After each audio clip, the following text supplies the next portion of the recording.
2 కోట్లు ఇస్తే పోయిన ప్రాణం తిరిగి వస్తుందా? ఆ 2 కోట్లేదో నేనే ఇస్తాను, కోల్పోయిన నా తండ్రిని తిరిగి తేగలరా అంటూ ఒక కుమార్తె ఆవేదన వ్యక్తం చేసింది. అహ్మదాబాద్లో జరిగిన ఎయిర్ ఇండియా విమాన ప్రమాదం వందల కుటుంబాల్లో విషాదం నింపింది. ఈ ఘటనలో 270 మందికి పైగా మృతి చెందారు. గత దశాబ్ద కాలంలో జరిగిన విమాన ప్రమాదంలో అత్యంత తీవ్రమైన సంఘటనగా నిలిచింది ఈ అహ్మదాబాద్ సంఘటన. అయితే ఈ ప్రమాదంలో కొందరు ప్రయాణికులు మృతదేహాలు గుర్తుపట్టలేనంతగా ఉన్నాయి. దీనితో మృతదేహాలను గుర్తించేందుకు DNA శాంపిల్ను తీసుకుంటూ ఉన్నారు. ఈ క్రమంలో ఓ బాధితురాలు బీజే మెడికల్ కాలేజీల్లో DNA నమూనాలు ఇవ్వడానికి వచ్చి కన్నీటి పర్యంతమయ్యారు. దీనికి సంబంధించిన వీడియో సోషల్ మీడియాలో వైరల్ అయింది. ఈ క్రమంలో ఆ మహిళన్న మాటలు గుండెలు పిండేస్తూ ఉన్నాయి. అహ్మదాబాద్లో air India AI-171 Boeing 787-8 dream liner విమాన ప్రమాదంలో తండ్రిని కోల్పోయిన ఫాల్గుని అనే మహిళ తన ఆవేదనను వ్యక్తం చేసింది.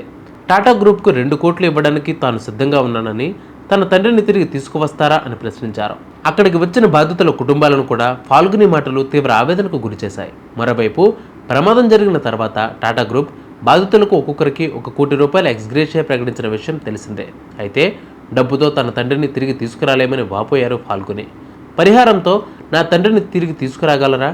మా అమ్మకు ఆరోగ్యం సరిగ్గా లేదు, ఆమెకు మా నాన్న అవసరం ఉంది, నాకు ఆయన ప్రేమ ఆప్యాయతలు కావాలి.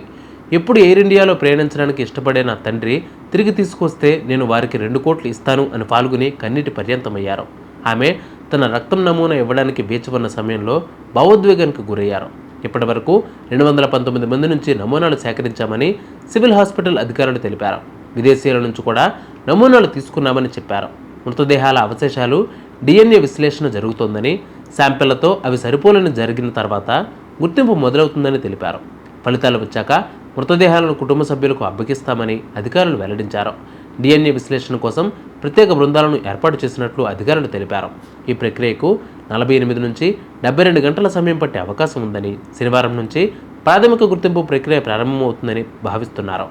కాగా గుజరాత్ ఫారెన్సిక్ నిపుణులకు ఇది ఒక పెద్ద సవాలుగా మారింది.